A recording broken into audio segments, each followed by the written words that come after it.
스레드에 올라온 한 괴담입니다. 작성자가 중국어과 교수님께 직접 들은 이야기라고 합니다. 그 교수님은 단순히 중국어만 할 줄 아시는 분이 아니라 중국의 문화나 지역 역사 같은 것에도 굉장히 해박한 분이셨다고 합니다. 지금은 연세가 많이 드셨지만 젊은 시절에는 직접 중국 곳곳을 돌아다니셨다고 합니다. 요즘이야 중국 여행이 어렵지 않지만 92년 한중 수교 이전에는 전혀 그렇지 않았다고 합니다. 당시 중국은 공산주의 국가였고 실제로 종북주의자들이 중국을 경유해 북한으로 가거나 주체사상을 배우고 돌아오는 경우도 있었다고 합니다. 그래서 중국을 방문하려면 복잡한 절차를 거쳐야 했고 비용 또한 상당히 많이 들었다고 합니다. 결국 교수님은 뜻이 맞는 친구 2명과 함께 중국을 여행하기 위해 편법을 쓰기로 했습니다.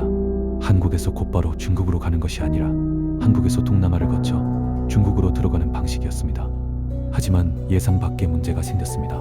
처음 계획은 동남아를 통해 중국에 입국하는 것이었지만 중간에서 입국 심사를 통과하지 못했다고 합니다. 차선책으로 일본을 경유해 들어가려 했으나 그마저도 실패하게 됩니다. 결국 교수님과 친구들은 불법적인 루트를 통해 중국으로 밀입국을 시도하게 됩니다.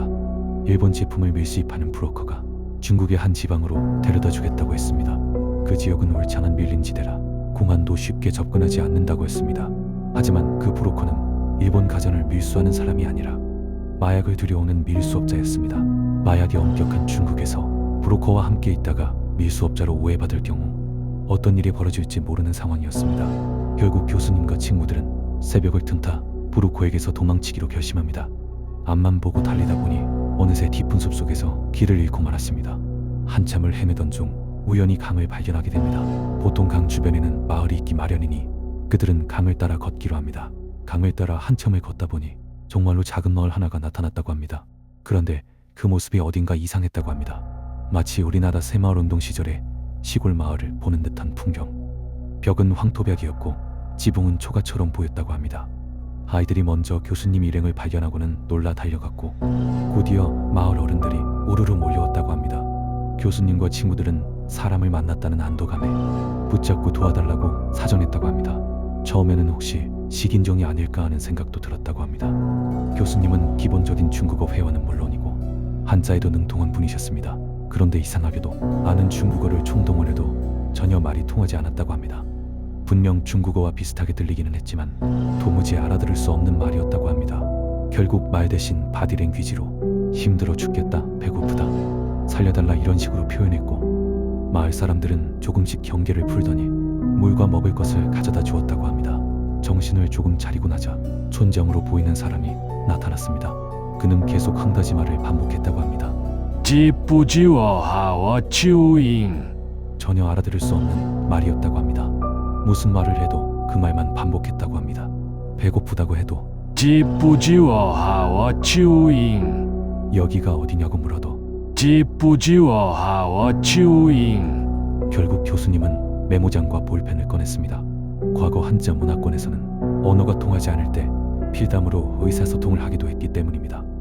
촌장은 볼펜과 종이를 신기한 듯 바라보더니 무언가를 열심히 적기 시작했다고 합니다. 하지만 그들이 쓴 한자는 교수님조차 전혀 본 적 없는 형태였다고 합니다. 분명 한자인 것 같기는 한데 읽을 수가 없었다고 합니다. 몇 시간이나 그렇게 시도하다가 결국 양쪽 모두 지쳐 포기하게 됩니다. 그날 밤 교수님 일행은 그 마을에서 묵게 됩니다. 그런데 묘하게 이상한 점들이 있었다고 합니다. 마을 사람들은 교수님 일행의 옷과 물건을 지나치게 신기해했고 남녀를 불문하고 몸에 털이 매우 많았다고 합니다. 나무나 벼랑도 도구 없이 척척 올라갔다고 합니다. 며칠이 지나 체력이 회복되자 교수님과 친구들은 마을을 둘러보기 시작했습니다. 특히 마을 사람들이 부르던 노동요 같은 노래가 있었는데 뜻은 모르지만 최대한 기억해 두었다고 합니다. 그러던 어느 날 촌장이 다시 교수님을 불렀습니다. 몸짓과 표정으로 전한 뜻은 대략 이랬다고 합니다.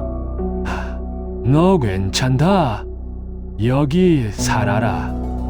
내 딸 준다. 교수님은 당연히 거절했습니다. 이미 결혼했다고 설명했습니다. 그러자 촌장은 태연하게 말했다고 합니다.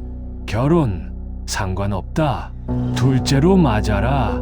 교수님이 떠나겠다고 하자 촌장은 노골적으로 화를 내며 위협했다고 합니다. 못 간다. 여기서 살아라.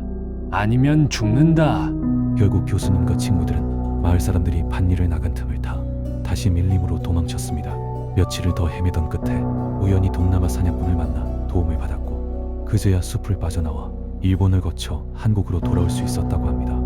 그리고 이야기는 여기서 끝이 아니었습니다. 시간이 흘러 교수님은 학자로 활동하며 여러 차례 중국을 다시 방문하게 됩니다. 물론 이번에는 합법적인 루트로 더 이상 밀림을 헤매는 일은 없었다고 합니다.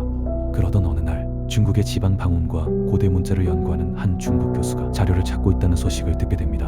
교수님은 문득 그때 마을에서 촌장이 적어주었던 그 한자들이 떠올랐습니다. 혹시 도움이 될지도 모른다는 생각에 연구의 자리에서 직접 그 교수에게 보여주었다고 합니다. 중국 교수는 큰 흥미를 보였지만 그 역시 글자를 전혀 알아보지 못했습니다. 결국 여러 학자들에게 자문을 구하게 되었고 그중 한 교수가 유심히 들여다보더니 심각한 표정으로 물었다고 합니다. 이 글을 어디서 얻었습니까? 교수님은 젊은 시절 겪은 일을 그대로 이야기했습니다. 잠시 후 그 교수가 말했습니다. 이건 소수민족 문자가 아니라 지금은 사멸한 진나라 시대의 고대 한자라고. 번역해본 결과 그 메모장에는 같은 문장이 반복되어 있었다고 합니다. 진시황은 죽었습니까? 진시황은 죽었습니까? 진시황은 죽었습니까? 그리고 또 다른 문장. 만리장성은 얼마나 쌓았습니까? 만리장성은 얼마나 쌓았습니까? 만리장성은 얼마나 쌓았습니까? 그 사실이 알려지자 학계는 술렁였다고 합니다. 중국에는 예로부터 모인이라는 전설이 전해 내려온다고 합니다. 진나라 시절 만리장성 부역을 피해 도망친 사람들이 깊은 숲으로 숨어들어 원시인처럼 살아가게 되었다는 이야기입니다. 그들은 자손대대로 숨어 지내며 아직도 진나라 시대가 끝나지 않았다고 믿고 있다는 것입니다. 진시황이 여전히 살아있고 만리장성을 계속 쌓고 있으며 발각되면 다시 부역에 끌려갈 것이라고 믿는 사람들, 수천 년 동안 말입니다. 그리고 또 하나, 교수님이 훗날 만주 지방을 방문했을 때 만주어와 중국어에 능통한 한 노인을 만났다고 합니다. 어느 날 그 노인이 부르던 노래가 교수님 귀에 이상하게 익숙하게 들렸습니다. 바로 그 마을에서 들었던 노동요였습니다. 하지만 가사는 만주어였습니다. 뜻을 대감옮기면 이랬다고 합니다. 만리장성을 쌓아라. 더 높게 쌓아라. 교수님이 물었습니다. 그 노래는 어디서 배웠습니까? 노인은 대답했습니다. 어머니와 언니들에게서 배웠다. 누가 가르쳐 주었습니까? 노인은 잠시 생각하더니 말했습니다. 중국인이 가르쳐준 게 아니다. 먼 옛날 원숭이들이 가르쳐준 노래라고 들었다. 그 원숭이가 무엇을 뜻하는지는 교수님도 알 수 없었다고 합니다.